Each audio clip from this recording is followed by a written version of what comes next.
at 75. I welcome you all this morning for this conclave. Can I request all of you to settle down, and people behind, if you can please move forward. We have got a lot of seats here. And as a request, if you can put your mobiles on the silent. Panelists are already here. Once you are settled down, we'll be calling them in. Thank you.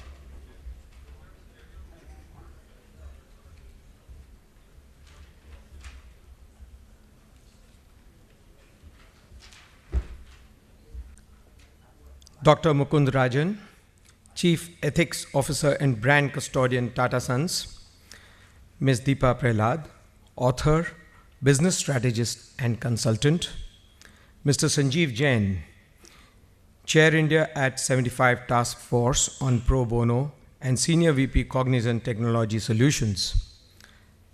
Ladies, gentlemen, and friends, I, on behalf of India 75, initiative of CII, welcome you all and thank you for sparing your time to deliberate on a very critical component to augment our efforts of nation building. Nations are built by its people. Germany, after being ravaged by 2 world wars, is the living example. However, it seems we have left the responsibility of nation building to our elected representatives and have taken our role to discussions and ex post facto dissections. Being critical is fine. However, restricting ourselves to the same way may not be the appropriate approach. We will aspire to see India as a developed country, but most of us fail to realize our individual responsibility towards creating one. Probably we hold ourselves back thinking that in a country of 1.25 billion, what difference will be made by the efforts of an individual? We do not realize that the combined efforts of 1.25 billion Indians could be mammoth to bring about any change. In the words of late Professor Sri K. Prahlad, if we recall that Purna Swarajya movement of 1929, when there was no mobile, internet, etc., still people across India in almost 500 cities, princely states came together to fight for independence from British rule. The reason for this was simple. The aspirations of Indians were weaved by a common thread of Purna Swarajya. In today's time, if we have to replicate the same, then we will need to find a common goal touching the hearts of 1.2 billion Indians. I personally feel our Prime Minister has to quite an extent given us that in the form of development. That is, to have a developed India by 2022, which incidentally is the ultimate vision of India 75. India at 75 envisages to achieve the vision of a developed India by 2022 through the 7 vision elements. Technology and volunteerism have been identified as the enablers cutting across these vision elements. Volunteerism per se is the only tool by which we not only reach out to people but also connect up with them and provide them avenues to participate, collaborate, and contribute through money, time, and skills, thus getting mainstreamed into the exercise of nation building. Act of volunteerism enables an individual to look beyond the narrow confines and opens up the canvas, where an individual thinks about his surroundings, society, people, etc. These circles together create a better society, a better city, and ultimately a better country, which surely steers us towards a sustainable, inclusive development. I'm happy that CII through India 75 has been arduously working on creating an ecosystem for structured volunteering and creating synergies amongst stakeholders by aggregating their efforts. Further, it has been endeavoring to promote the concept of pro bono to tap the potential of skilled volunteers from corporates to build capacities of the non-profit so that they can scale up and deliver with enhanced efficiency. Pro bono is an enveloped concept in developed countries. However, it continues to be in a nascent stage in India and hence considered to be the niche area of volunteerism. We are thankful to Tatas and especially Dr. Mukund Rajan, who spearheaded the first task force on pro bono and gave shape to the initiative. It is heartening to see the passion of Dr. Mukund as he still continues to be associated with the initiative and has consented to be amongst us to share his thoughts. We are honored to have amongst us Ms. Deepa Prahlad, who has traveled all the way from US. She is a prolific writer, strategist, and a consultant. We are touched by the continued support by the Prahlad family to the India 75 initiative, which has its genesis in the vision of late Professor C.K. Prahlad. I also welcome Mr. Sanjeev Jain, who for the last 2 years has been chairing the task force on pro bono, and despite a very busy schedule, has been closely involved with the initiative and is primarily responsible for raising the bar and bringing it to the current level. Sanjeev will walk us through the initiative today. I welcome you all once again to deliberate on pro bono as an essential component to augment nation building. With that, and not taking any more time, I will request Ms. Deepa to share her thoughts with us. Thank you. Good morning, everyone. And before I begin, let me just quickly start by saying how proud and grateful we are as a family for your continued support and for all of you who heard my father's vision and continue to do so much work to make it a reality. I would like to just take a few minutes to talk about the experience of pro bono in the United States and where there may be lessons for India. I think let me begin with what were the 3 pillars of India at 75: economic strength, technological vitality, and moral leadership. And the experience of other countries really shows that pro bono work is part and parcel of building all 3 of these.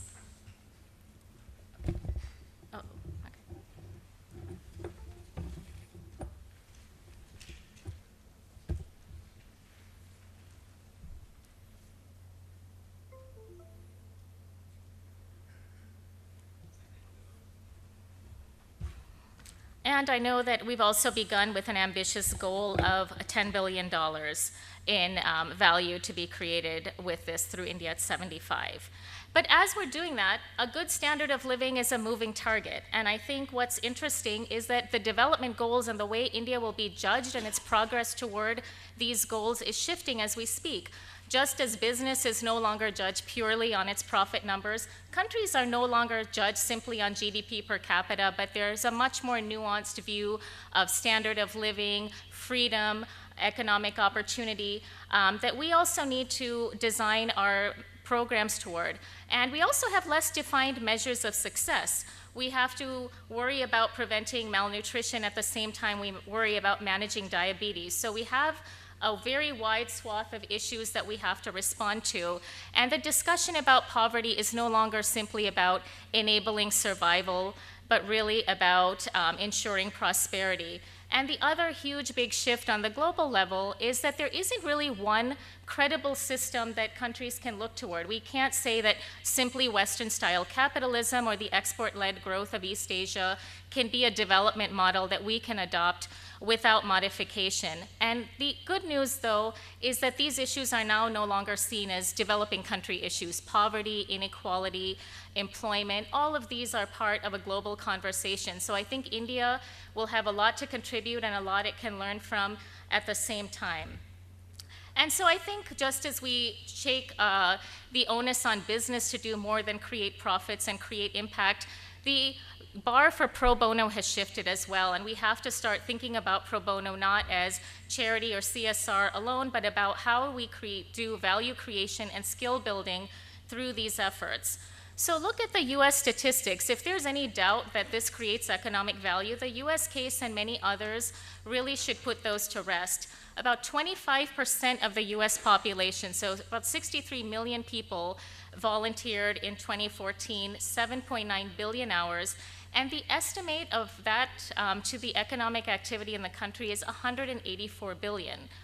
The assigned number for the value of a volunteer's work is $23 per hour, and the US still has a minimum wage of about $10, so that really shows you that volunteering and pro bono work is something that is taken very seriously by people at much higher skill levels in the US. There's a very wide range of people who participate, and we also have a fairly wide and deep donor base where about half of Americans donate at least $25 to charity a year.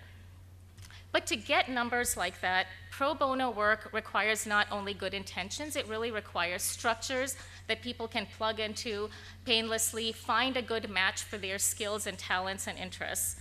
And if you look at the composition of volunteers in the US, I think you have some very interesting data. People probably in the YI age group have the highest rate of volunteerism, around 30%, but about 1 in 5 teenage age kids also participate in some capacity. And although India places a lot of emphasis on the youth of this country, what we also find is that people in the 75 plus age group are the most give the highest number of hours, about 100 hours per year. The real interesting thing for me is that volunteerism is the highest among people with more education. It's not seen as, you know, this is some low-level activity, go distribute some packets. People really make sure that the tasks are rewarding for people who are highly trained, give them meaningful work to do. And I think that's something important as we design a lot of this work going forward. So what is the economic impact for people who are involved in pro bono work? Well, what we know, there are 2 really big effects. One is that volunteers are twice as likely to become donors to charity. The experience of actually going out and working makes people very sensitive to the struggles of others, and they are in turn more likely to donate. The other thing is for people who are out of work, they have about a 27% higher odds of finding work after a period of unemployment. And the very interesting thing is that effect is more pronounced for people who have less education. So if you have no high school, the boost you might get in finding, your odds of finding employment is about 51%. If you're in a rural or isolated area, about 55% higher. And the giving is not an insignificant thing. I mean, $373 billion donated to organizations in 2014. It's about 2% of GDP. That's the kind of bump that people are expecting with GST reforms in India. And employers respect and ask about volunteer experience on a fairly routine basis. And I think that's one thing that maybe there's a cultural issue where in India we're not quite comfortable talking about our charitable work. It seems a little bit crass or tacky. But in the US, people actually construct experiences that you can talk about that would help you build job skills, and people who are looking for jobs are instructed. This is how you talk about your volunteer experience, and maybe that's something that can help because people always sign up for certificates or things they can show employers. So if we construct pro bono in a similar manner, I think we'll have more response from general public. So I'm going to show just a very quick peek at 3 very different models that are not necessarily pure pro bono, that show the impact of what's possible. The first is about an individual who was just concerned. So the American actress Tippi Hedren, who was in The Birds and other movies, visited a refugee camp after the fall of Saigon in California, just as a concern, and she had the thought that maybe she could help some of these women find jobs. And she brought in a typist and a seamstress. Nobody was interested and a little intimidated, and they all started admiring her nails. And she said, well, would you like to learn manicuring? And everybody was really excited. So at her own expense, she brought in her manicurist, who's also in the background in this grainy picture, and this is the original class of 20 people that she trained. At the time, a deluxe manicure and pedicure with acrylic was about $50, so it was completely out of reach for the American middle class. And she basically trained them to do it for about $35. This is what a $35 manicure from Vietnamese people looks like. So what we know 40 years later is that these immigrants have grown this into an $8 billion national industry. 51% of nail technicians in the US and 81 in California are of Vietnamese origin. And one of the descendants of the original trainees opened up the first pure nail training program where they said, people don't need to know a lot of English. They have to simply greet people, and you go to get a manicure to relax. So a few phrases was good enough. One college has trained 25,000 people because they do instruction in Vietnamese and English, and they are a major source of remittances to Vietnam. About $7 billion of their remittances come from the US alone. And the second generation is actually creating brands of nail care products, and they're doing partnerships with companies like Walmart to have salons inside the stores. So I think the principle here is that don't try to focus on minimum standards. They train to the highest standard with the latest technology, did the silk and acrylic wraps rather than a basic polish application, and were able to very quickly employ people. So they reduced the barriers to entering the workforce. They created a very fast path to employment, and they trained to the highest standard, and it's had a huge impact.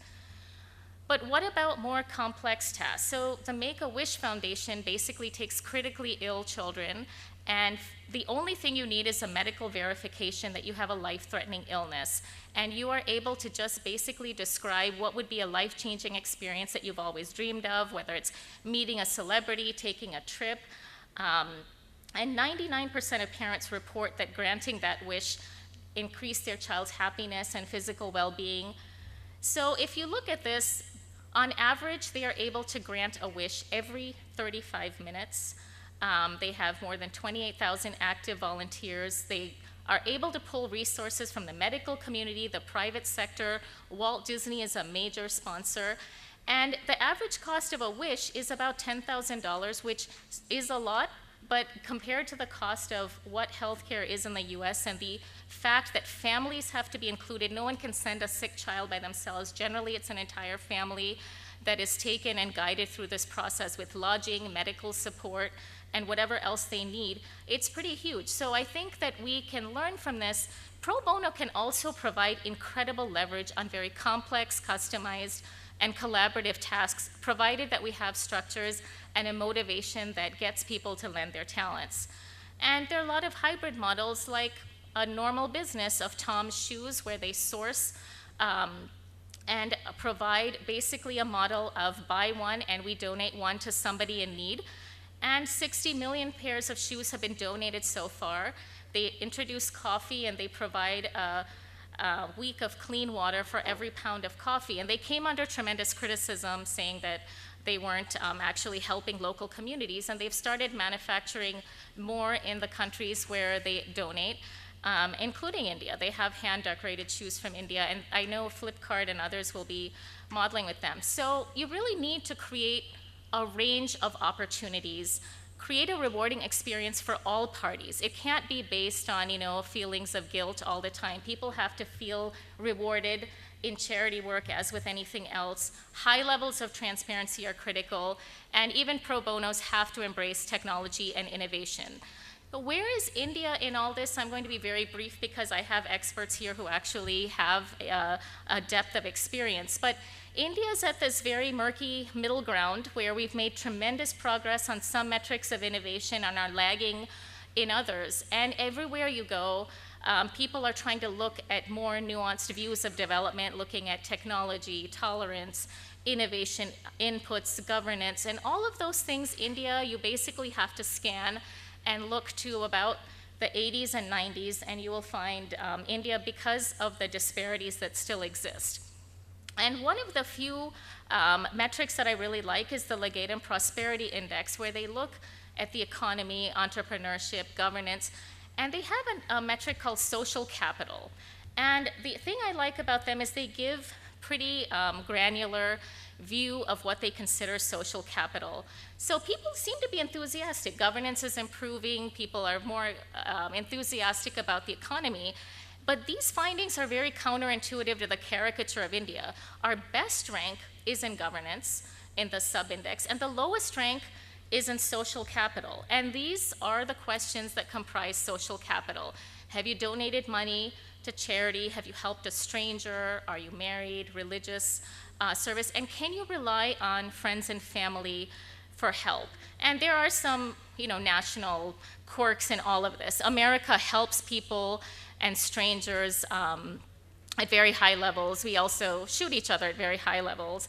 And India marries strangers is okay, but helping a stranger, we're a little hesitant. So there are some quirks in all of these. But I think this is very interesting.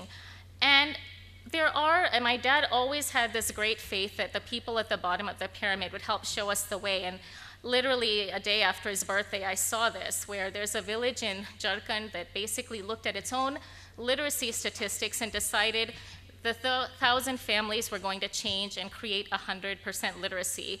And every educated person has been assigned and teamed with one illiterate one, and children have been asked to help coach their parents and grandparents. And the only support they've asked from the district is to provide pencils, stationery, and Hindi alphabet books. Cuba did something like this in the 60s on a mass level where every university graduate was asked to do it, and they haven't had to repeat it because literacy is so transformative, people don't go back to being illiterate. They may not necessarily complete college education if they have financial setbacks, but people who have crossed that barrier don't go back, so they haven't had to repeat this. So the bottom line is, I think that we have to understand that we can structure pro bono to close skill gaps that exist, not just at the bottom of the pyramid, but in the top as well. A lot of people who have had the privilege of education in India haven't had the execution experience that is needed if we really want to create India as an innovative country. And we can look at pro bono as a path to employment and ultimately a path to entrepreneurship. So I would just encourage all of you to not really look at all of the issues that India has to contend with in terms of creating social equality and agonizing over ethics and questions of what's right and wrong as a burden. Those are exactly the things that fuel great companies and brands. You have to close the skill gap, create empathy, and inspire behavior change in order to be a world-class organization. And I think that the more we struggle with that at all levels, the greater all the pillars of India at 75 will be magnified. And if I look, I just see that everywhere you go in India, somehow in a history book or in today, this idea of fabric and textiles keeps reemerging, whether it's our independence movement or any visitor who comes comments on this. And how did we create value in this sector? In cottons, in fabrics, it's the thread count. In carpets, it's the knot per inch. But essentially, it's a measure of connection between threads. And I think that's such a beautiful metaphor for what we have to do as a society. If we tie the threads together very carefully, India will become stronger, we'll create value, and we'll create things that dazzle the world. Thank you. I wish you all the best. For your excellent presentation and remarks on pro bono and what's happening in America. Now may I request Mr. Sanjeev Jain, Senior VP Cognition Technology Solutions, to kindly present his National Volunteer Grid presentation.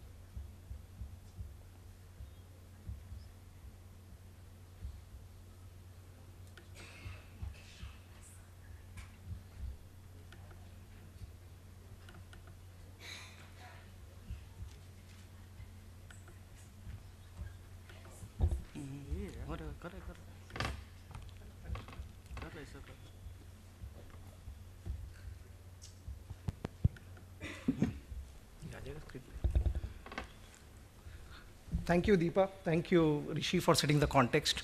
What I'll try to do in the next 15 minutes or so is give you a context of pro bono as the initiative that we launched under India at 75 CIA umbrella 3 years back under Dr. Mukund Rajan, and then where we are today.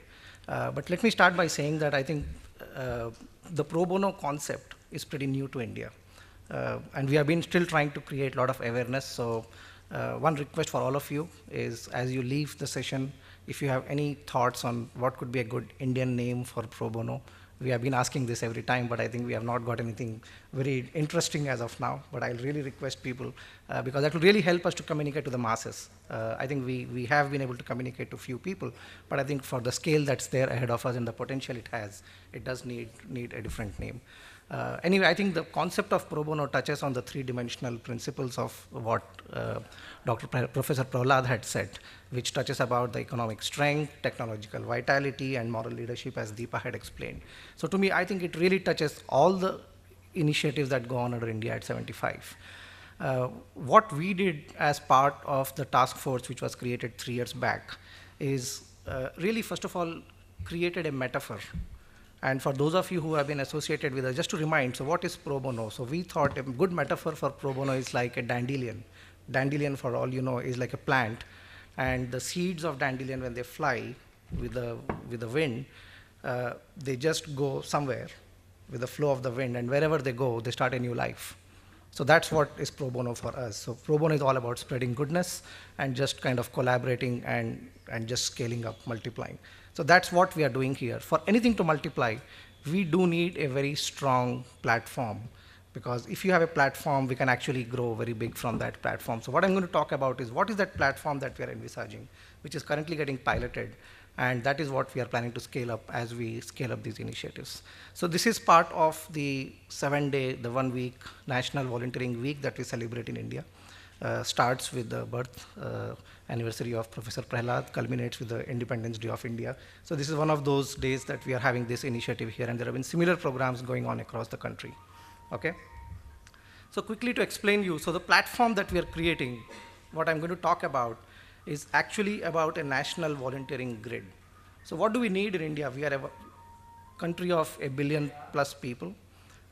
We have about 20 to 30 lakh NGOs, depending on what data you look at, which actually tells us that if you really look at the mathematics of this, one NGO for every 400 or 500 Indians.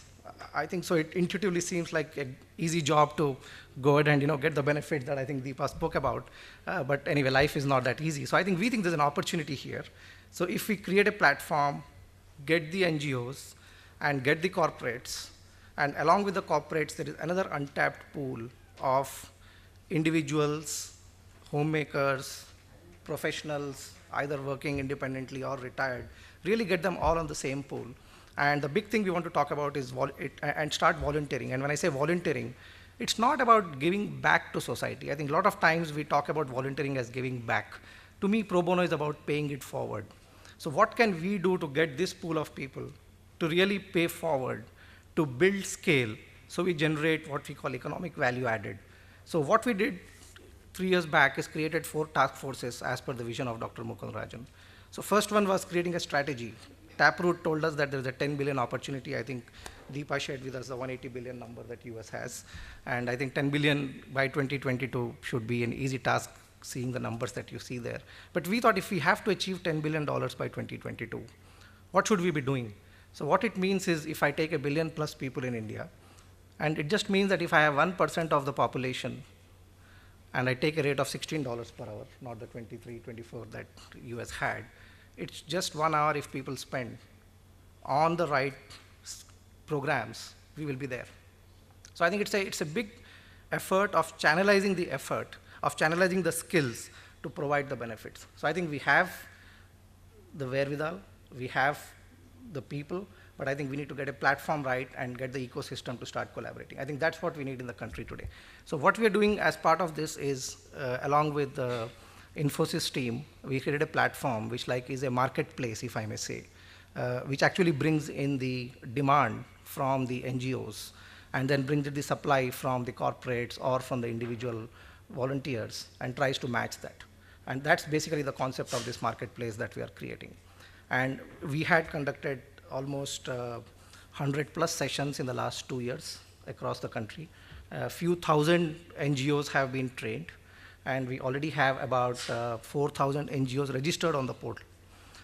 And about 60 projects are currently going on. So just want to give a feel of that work has started, it is being piloted, and I think by this year end we will have significant results, and it's all about scaling up going forward. We also want to use this platform for other initiatives which the government has, like City Connect is a significant program in the country where at city level a lot of good work is happening, even that IBIN, the India Backbone Information Network. So we want to make sure we really talk about collaborating as much as possible. So the way it works is a non-profit, and when I say pro bono, it is about, the project should be about creating capacity for the NGO. I think that's the thing which we would like people to really understand. So we do a lot of volunteering in each company. Everyone goes and volunteers hours to teach children. I think that's great. But when we say specifically pro bono, it is about what can be done to increase the capacity of that NGO to bring more benefits. So things could be like the nail salon example which Deepa shared. Things could be like, how can we really help generate funding for NGOs? How can we really help developing business plans for NGOs? How can we really help distribute their products and benefits to the beneficiaries? I think those are the initiatives where professionals can actually add a lot of value to bring a change in the way the NGOs really can benefit. So we create those projects, we ask for the projects from the NGOs, then it's like an internal search engine. The volunteers, when they're logging in, they can see what are the projects based on their skills. They can opt for, hey, I'll support this project, and then they're assigned a project. And once the project is completed, there is a place to rate a project, and then ultimately calculate an economic value added. I think this is at a high level the way we are developing the platform. It's almost like, think of like an Uberization of the pro bono marketplace. And this is being piloted right now, and I'll have some of you, one volunteer and one NGO speak up about it as we continue. So where we are today. So we had formed this task force. I had spoken about the first part of the task force was the strategy which thought through about this. The second part of the task force was about measuring the economic value added. And now that's a tricky part, right? So we just don't want to make it like a checkbox and put like a 2% of CSR, therefore this is the value added. I think we just wanted to stay away from that. All the companies, everyone does a great job, whether it's 2% or no 2%. But we wanted to make sure what could be a very independent way, and we have worked with Bain Consulting to really help us define. And there are tools that have been created which calculate the economic value added based on the nature of work that you do. And the third task force that we had was on communication and outreach, which I spoke about. How do I really spread this message of what is pro bono, in a simple, effective manner that can be understood by everyone and they can be part of this ecosystem. And so these were the task forces that we had created, and we had done workshops which I spoke about. And the plan is really to have 10 projects executed by end of this year. And then the next year really request all of you to talk to your friends in the NGO community, in the corporate community, in your professional circles to really add more to this. And then as we go on, we really add more partners. So I know Shrikant is here from NASSCOM Foundation. We are going to sign up with NASSCOM Foundation. They have a My Kartavya portal. They do a lot of good stuff, so kind of get it under the umbrella. The CSC community service centers in the government of India, we are also signing up an MOU with them. So they will get added to this umbrella. They have 200,000 plus branches across the country. I think this will give us the scale. I think so the goal is really to test it small and then ramp it up as we go ahead. And in doing all this, there are some screenshots here, which I think, yeah. So when you log into the system, and this is what you will see, there is a count me in and there is pro bono. Now count me in is the classic volunteering, right? I'm here, I want to go and teach the school, I want to clean the streets, I want to do what I want to do, right? That's just volunteering, absolutely welcome. And we think that's the right thing because we first want people to come, volunteer, feel it, and then as they volunteer, the message that we are trying to give is, if you are a professional and you have some skills, we can actually use the same 1 hour of yours for a higher economic value added activity. And therefore, come to now pro bono, right? I think so it's very important that we have both the doors open. So it's not either or, but I think we just try to educate people over a period of time that your hour is better economically spent on these sort of initiatives. So this actually helps that. So people enter count me in or pro bono. And then once they enter, anyone can open project who is registered. So the NGOs can say, I want this help. They can log in projects here. And it's pretty simple, intuitive. It's for nonprofits. It's for corporate employees. One more thing that we have developed is, with this 2% coming in, I think there's a big opportunity to really have the corporate CSR heads to use this portal to start looking at how can they leverage this Because while larger multinational corporates have established programs, small and medium scale industry and companies, they do not have as robust means to do pro bono or volunteering. So this will actually help facilitate those companies to leverage this platform. And then for nonprofits, they create a project, they are able to put the requirement specifications. One thing that we have seen and is it's very important you get the scope right. I think during a lot of workshops, we have been educating a lot of NGOs as to how do you really tightly scope it so you know what exactly you need. And once you do that job well, I think it's easier to get a match. Otherwise, we have seen the matching becomes a problem if the specifications are not very clearly listed. And then this is for the volunteers, so they are able to commit to this, hey, I'll go and do this for you, this takes so many hours, I'll be available on this time. And then ultimately for the CSR heads, they are able to again see what is the economic value they have added, how many volunteer hours they have been able to create, and how many dollars worth economy value they have been able to generate. So I think that is, in a nutshell, the way the system works. So may I request one of the volunteers who has used this platform, Viram Shah from Morgan Stanley, to share his experience. Stuck in traffic? Okay, so I think he actually, anyone else who has used want to share their experience? I think there's an NGO here from Udyogini. Okay. Yeah, so we can have any NGO share their experience. The lady from Udyogini, can you please?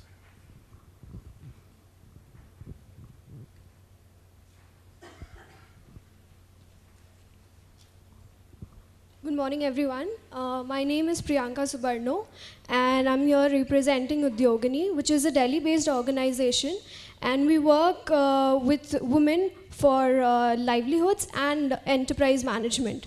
So we're working in 4 different states in India, which is MP, Rajasthan, the third one is Jharkhand, and Uttarakhand. So along with the pro bono team, we're working with the consultants to develop these business plans and financial plans for the rural entrepreneurs that we have created. And we're creating a network of these rural women entrepreneurs. So we need a business plan and a financial plan for them. So we're working with the pro bono team with them, and also the strategy for their growth, their sustenance. So this is a brief profile of how we're working with the pro bono team. Thank you. Thank you. And maybe I'll share my experience if there's another volunteer. So you see, to me, generally we think that it is something we do based on the skills we have. But I can tell you, even based on my corporate experience, in a corporate environment, you have a lot more resources at your disposal. So things are pretty easier to do when I'm in a corporate. I have a team of people, I kind of give instructions, things happen. But switch to pro bono, right? I'm my own here. So here, I think the way it works is, it really stretches me, challenges me, and it actually made me a better person. I think from a volunteering perspective, pro bono actually makes you a better leader. You work with a lot more uncertainty, and you're challenged on cost, which really is what your clients want in the corporate, but I think you're somehow able to make it. But here it's really, really a lowest cost and the best innovative solution. So my request to all of you is become a volunteer. It's while it is good for pro bono, while it is good for the country, I think it's great for everyone individually to become a much better person, much better leader. And I have seen like the volunteers from our company who have been actively engaged, and I'm not surprised. They are the ones who are the high potentials in the company and get promoted. So I'm just trying to do some sales pitch here for my corporate friends. There is a lot in it for you to develop your skills, and it's not just give back, it is actually take back when you go to pro bono. So there are a lot of partners, as I spoke about, and this list needs to grow and grow. So really thankful for CSE, NASSCOM Foundation, Tata's, Infosys, Cognizant, IFMR, GuideStar India, and some more organizations to have really come together and brought us to this stage. And I'm very confident that in the time to come, we'll be really able to scale it. And in the next year's celebration, we'll be able to really have a much better economic value added story that we will share with you. Thank you so much. Talk to the entrepreneurs and as well as to the NGO society. I have a lot of experiences to share, and I couldn't agree with you more on this topic. Now may I request Mukund Govind Rajan ji to kindly give his keynote address.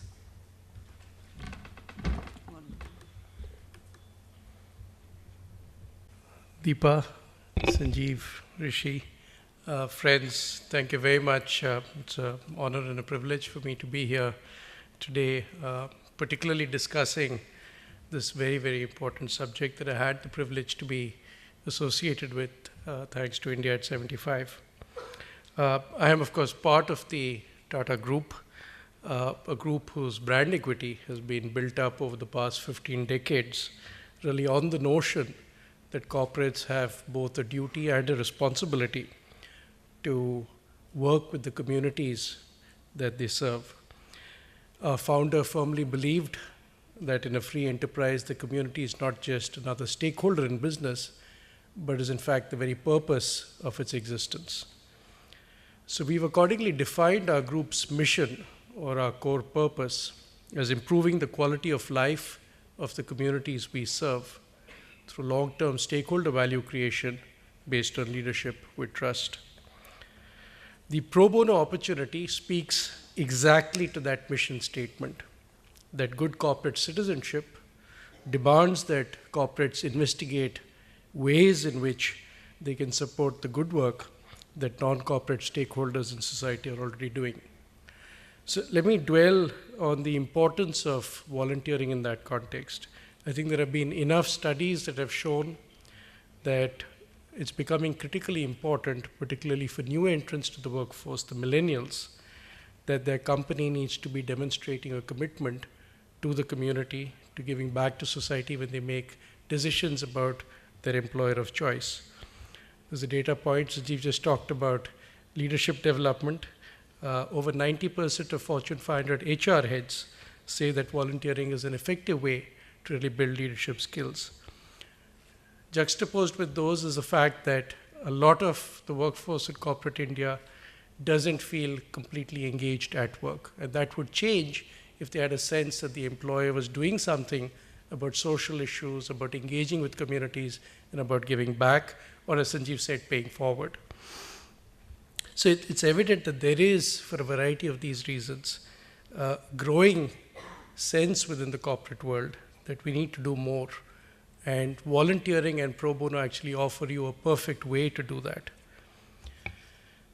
In addition to the various social benefits of volunteering, I think for organization and volunteers too, there's much to be gained from the pro bono and volunteering experience.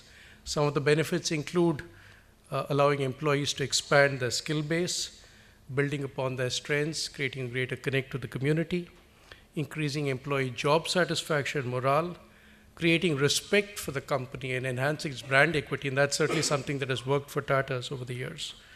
Respect for the whole concept of service, supporting employee loyalty, creating team building opportunities, enhancing cross-department management interactions, reducing employee attrition, and building brand awareness and creating trust in the community for the corporate as a stakeholder. And these multi-pronged benefits of volunteering have made volunteering and pro bono an attractive element in the CSR work that corporates are undertaking. And therefore, this whole opportunity, as Deepa was mentioning earlier, is really exploding all across the world. She gave some very interesting statistics. Let me add a few to those. Over 200 companies and over $2 billion in corporate pro bono resources have been pledged to the Taproot Foundation's campaign, A Billion Plus Change. On LinkedIn in Singapore, just under 40,000 people have put their hands up for skill-based volunteering. And I was a little surprised by this statistic, but assuming Arun did the research on this, there are apparently only 2,000 charities in Singapore, so 20 people per charity. And in India, of course, we've heard about the scoping of the pro bono opportunity at around $10 billion by 2022. So given this tremendous opportunity, I think we need to examine how these resources can be used to address and equip nonprofits and civil society with the capacities they need to meet the challenges that they face. And it's equally important to also enable the nonprofits to be able to optimize these resources that can be made available. So nonprofits need to be aware of how they can leverage these resources and how they need to really engage with corporates and their employees. And we then need to invest in capacity building for nonprofits and think creatively about how we can enable them to maximize their takeaways from these projects, a lot of what Sanjeev was just talking about. So really this whole notion of the national volunteering grid, which India at 75 in partnership with CIA has built up, is really intended to capture all the volunteering activities that can be undertaken by different stakeholders under one umbrella, and to aggregate these and channelize them towards tangible and measurable outcomes. Now, this effort alone is not going to help us reach our potential. I think Indian corporates need to actively encourage and institutionalize pro bono volunteering within their organizations and need to integrate it really as part of their business strategies. And we also need to collaborate for advocacy and engage with the government so that the government recognizes the potential of pro bono to create a movement for growth. Now, this recognition can come in many different forms. There's been talk about benefits for corporates who support and engage in this initiative. In our task force, we talked about recognition of pro bono contributions as part of the CSR spending that corporates need to undertake under the Companies Act. There have even been suggestions of providing tax benefits to individuals who commit their time to nation building through pro bono.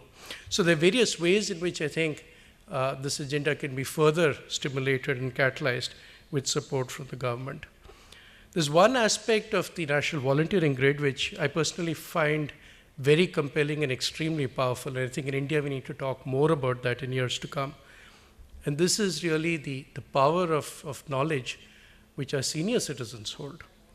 They carry a lifetime of knowledge and experience, and this would get wasted if it doesn't get utilized and passed on to the next generation. So there is, in a sense, the possibility of a brain drain that is already happening in our country. So we need to ensure that with the senior citizens, we really start where they left off and don't end up reinventing the wheel. They are happy to share their skills, they want to get involved. And today, under the National Volunteering Grid, I'm happy to note that India at 75 has opened its doors to retired professionals as part of their volunteer teams. And I think this is going to give the whole program a much needed fillip, in addition to being a very noble cause of engaging our senior citizens in a second professional innings, albeit this time on a pro bono basis. So at Tata's, we've really, I think, grasped a lot of the significance of these trends. We've been inspired by the work that India 75 has been doing. We've now created a well-established volunteering program for the last 3 years in our group. So it's a combination of 3 different kinds of engagements. We have episodic volunteering weeks that take place across our group companies, and we have longer-term engagements, including pro bono support for nonprofits, and also more sustained sabbaticals, where our people go out for 6 months to a year and work with nonprofits. These formats have also been extended to our retired colleagues, again, taking note of the value that senior citizens and retired professionals can bring. And we are genuinely keen to bring as many members of the community into the fold in these projects as possible. We've also created an online platform to undertake extensive promotions of all our volunteering projects across our group companies through our group intranet and through social media. And very importantly, we've put in place a recognition and feedback program. People need to feel recognized for the trouble that they've taken to do some of these projects. And so we have a system and a scheme to really recognize and acknowledge their contributions. And thanks to all of this, in the last year, we set ourselves a target, which we exceeded, of 1 million hours of volunteering across the Tata Group, across our employees. And we really found that concept of structured volunteering so appealing that we've now institutionalized the whole program under the banner of something that we've called Tata Engage, where all our group companies support this program and permit their colleagues, our colleagues, to volunteer. So I'll conclude here by saying that with the vast and committed talent that we have in this country, I think we can possibly emerge as the world's largest pool for pro bono resourcing, all working together under one umbrella towards one goal for 2022. And I think all of you who've gathered here today in this room, who are committed to this objective, you're doing a tremendous service to the community. All of India owes you a debt of gratitude. Thank you very much.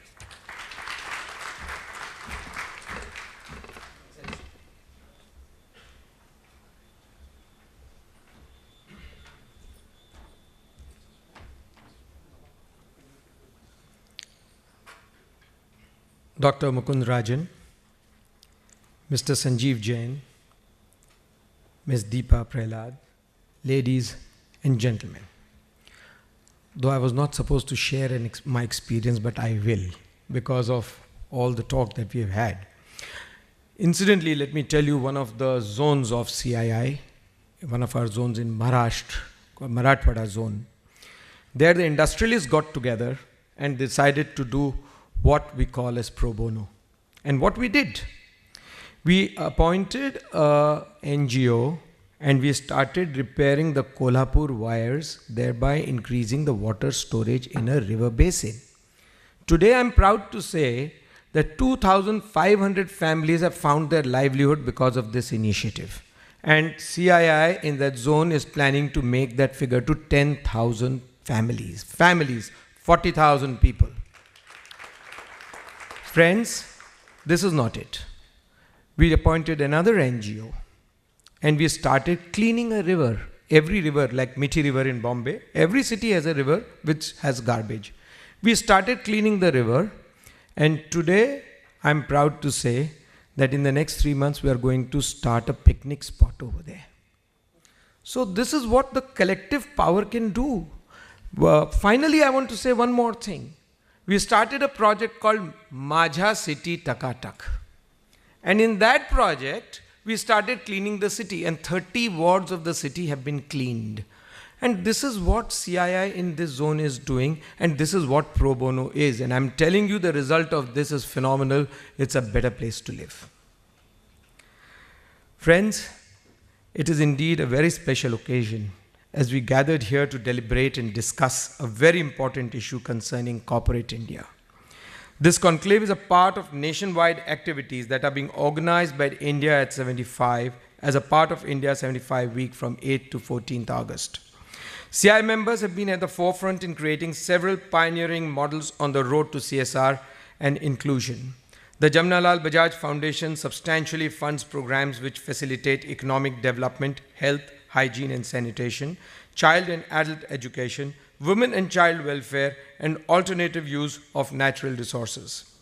The support by the RPG Group, Ambuja Group, and the Birlas to educational institutions, hospitals, temples, and popularization of science through planetariums long standing.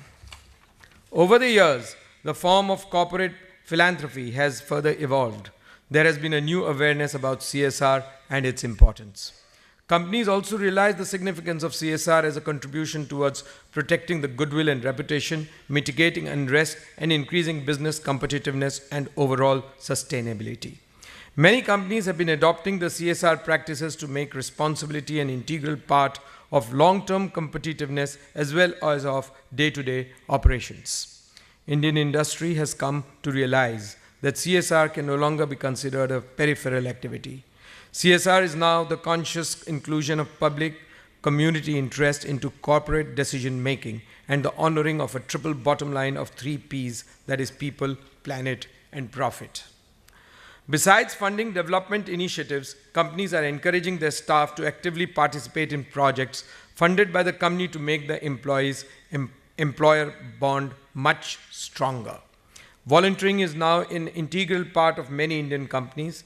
Companies like Bajaj Group, Tata's, Godrej Group are encouraging their employees to volunteer not just on weekends but for longer time periods to ensure sustainable social impact. Skilled volunteering or pro bono would ensure that the best minds would help capacity building of NGOs and not-for-profits and support them in scale up and deliver with larger impact. India at 75 through NVG has created a platform for corporates and NGOs to come together and actively engage for social development, thus moving beyond from mere funding to relationship building with better understanding. I urge with you all to get associated with India at 75 initiative and believe that together we can achieve the dream of a developed India by 2022.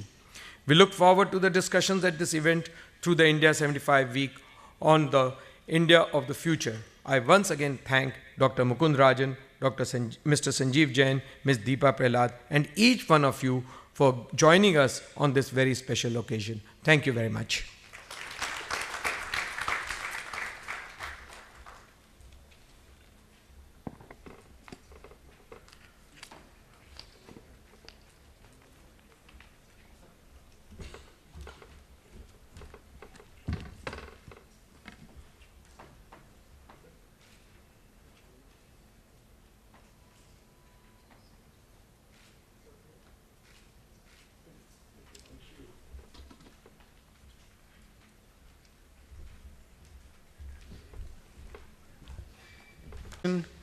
Members to please come up.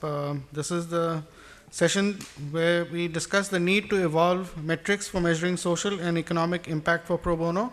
This will be led by Mrs. Vijaya Balaji, and may I request her to please come up along with Mrs. Pushpa Aman Singh, Ms. Chimpa Ganguly, and Mrs. Maina Sahi, and Mr. Sanjeev Saraf, please. Thank you.